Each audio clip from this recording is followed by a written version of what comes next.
जय श्री कृष्ण दोस्तों, आपका स्वागत है कॉमिक्स माई लाइफ चैनल में। और हम पढ़ रहे थे महाभारत कथा। आज हम शुरू करेंगे महाभारत कथा का एपिसोड 3।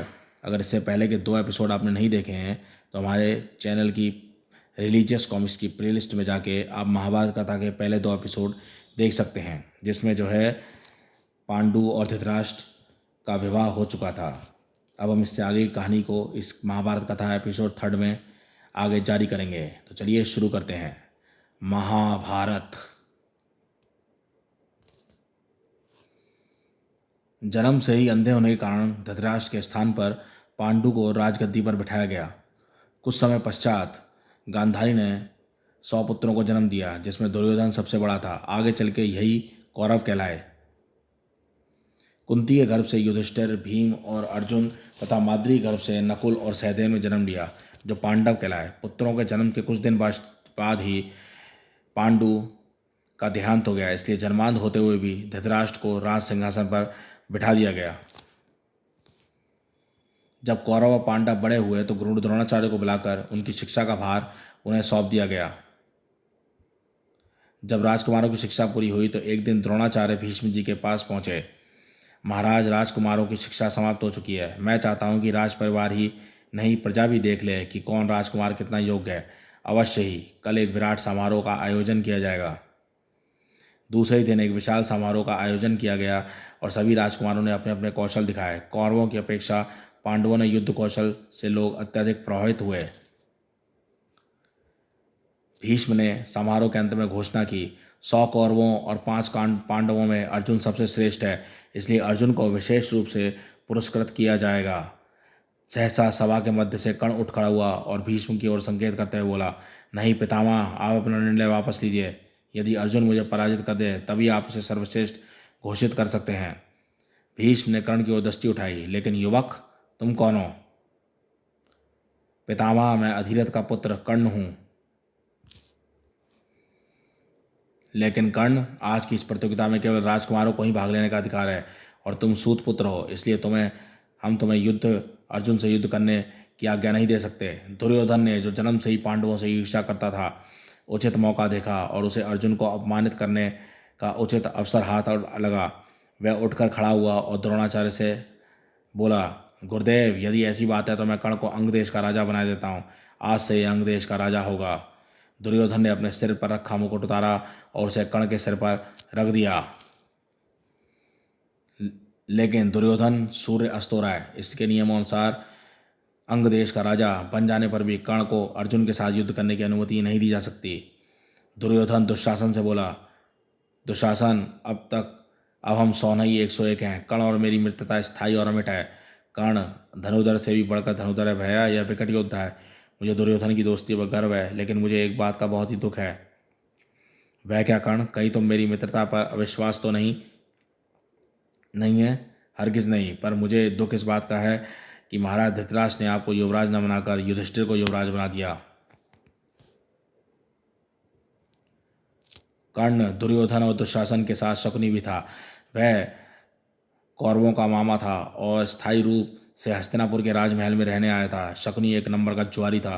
कुटिल स्वभाव के इस व्यक्ति का अपने भांजों पर बहुत प्रभाव था। दुर्योधन, पांडवों से छुटकारा का एक सरल उपाय मैं बताता हूँ।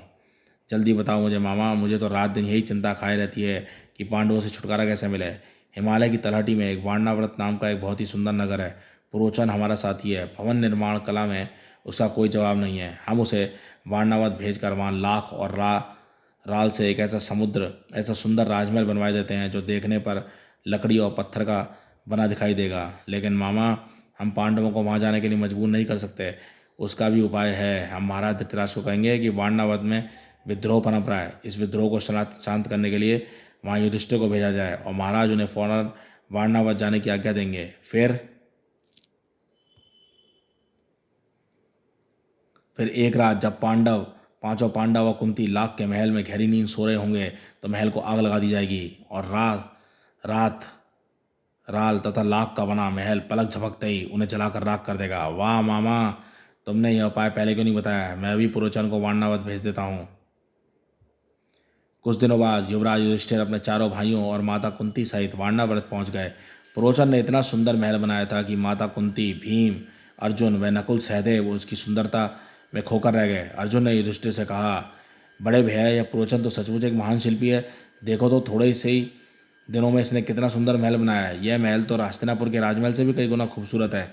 अर्जुन, मेरा ध्यान इस समय महल की ओर नहीं, मेरा सारा ध्यान महात्मा विदुर के उन शब्दों का अर्थ खोजने में लगा है जो उन्होंने चलते समय मुझसे कहे थे। अच्छे भैया, क्या शब्द कहे थे महात्मा विदुर ने? अर्जुन, जब पितामह और महाराज धृतराष्ट्र के साथ महात्मा विदुर हमें नगर की सीमा तक विदा करने आए थे तो उन्होंने कहा था, शत्रुओं से हमेशा सावधान रहना चाहिए। कुछ हथियार ऐसे भी होते हैं जो लोहे के नहीं होते, किंतु उनका वार अत्यंत घातक होता है। ऐसे हथियारों से हमेशा सावधान रहना चाहिए। अग्नि वनों को जलाकर राख कर सकती है, किंतु वह बिलों में प्रवेश नहीं कर सकती। बात तो बहुत सारगर्भित है महात्मा विदुर की। हाँ, एक बात और ही बात कही थी उन्होंने कहा था कि घर में आग लग जाने पर चूहा बिलों में प्रवेश करके अपना दूसरा रास्ता निकाल लेते हैं। इसका मतलब तो यह है भैया कि यह सुंदर भवन हमारे लिए किसी भी समय घातक सिद्ध हो सकता है। शायद वह किसी ऐसे पदार्थों से मिलाकर बनाया गया है जो हमें जलाकर राख कर सकते हैं। तुमने ठीक सोचा है अर्जुन, मैंने भी विदुर जी के शब्दों का यही अर्थ लगाया था। अगले दिन, युधिष्ठिर, तुम्हें याद है ना कि विदुर जी ने यह भी तो कहा था कि बिल में अग्नि प्रवेश नहीं कर सकती। इसका अर्थ यह भी है कि विदुर जी ने इस महल में कोई गुप्त सुरंग बनवा दी है। हमें महल से सुरक्षित कहीं दूर ले जा सकती है। हाँ माँ, हमें पहले वह सुरंग खोदनी चाहिए और जितना जल्दी हो सके हमें इस महल से निकल जाना चाहिए। पांचों भाई सुरंग खोजने में जुट गए और जब वह सुरंग मिल गई तो माता कुंती के साथ वे सब सुरंग से बाहर निकल आए। जाते जाते वे महल में आग भी लगा गए। दुर्भाग्यवश उसी दिन शीत से बचने के लिए एक भिखारिन अपने 5 बेटों के साथ उसी महल के बाहरी हिस्से में सोई थी। वह बेटों के साथ लाक्षागृह में भयंकर आग में जलकर भस्म हो गई।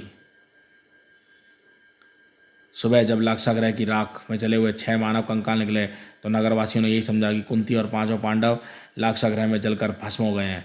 दुर्योधन और उसके साथियों को इस समाचार को सुनकर बड़ी प्रसन्नता हुई और उसने अपने मामा शकुनी को उपहारों से लाद दिया। उधर पांडव लाक्षागृह की सुरंग से निकलकर एक घनघोर जंगल में जा निकले और जंगल की भयंकरता देखकर युधिष्ठिर चिंतित हो उठे। लाक्षागृह में जलाकर हमें मार डालने की दुर्योधन की योजना तो बेकार हो गई, लेकिन इस तरह हम वन वन कहाँ भटकते रहेंगे? यह बात तो हम सुबह सोचेंगे। अब तो रात हो गई है भैया, हम सब सो जाइए, मैं रात को भर पहरा देता रहूँगा। कुंती और चारों भाई जमीन पर सो गए और भीम पहरा देने लगा।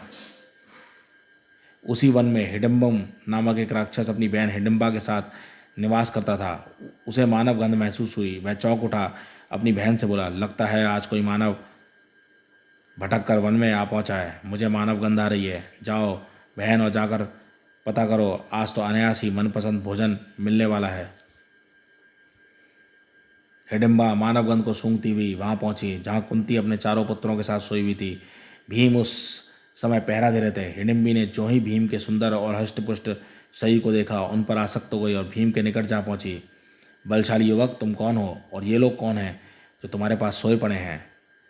असुर सुंदरी, मैं हस्तिनापुर के स्वर्गवासी महाराज पांडु का पुत्र भीम हूँ और यह मेरी माता के चारों भाई हैं। तुम इस समय अपने आने का कारण बताओ। तो दोस्तों, महाभारत का ये एपिसोड 3 यहीं पे समाप्त होता है और मिलेंगे यहाँ पर हम आपसे इसके अगले एपिसोड 4 में। तो आप हमारे चैनल पर अगर फर्स्ट टाइम आए हैं तो चैनल को सब्सक्राइब कीजिए ऐसी और कॉमिक्स के लिए। तो देखते रहिए कॉमिक्स माय लाइफ चैनल।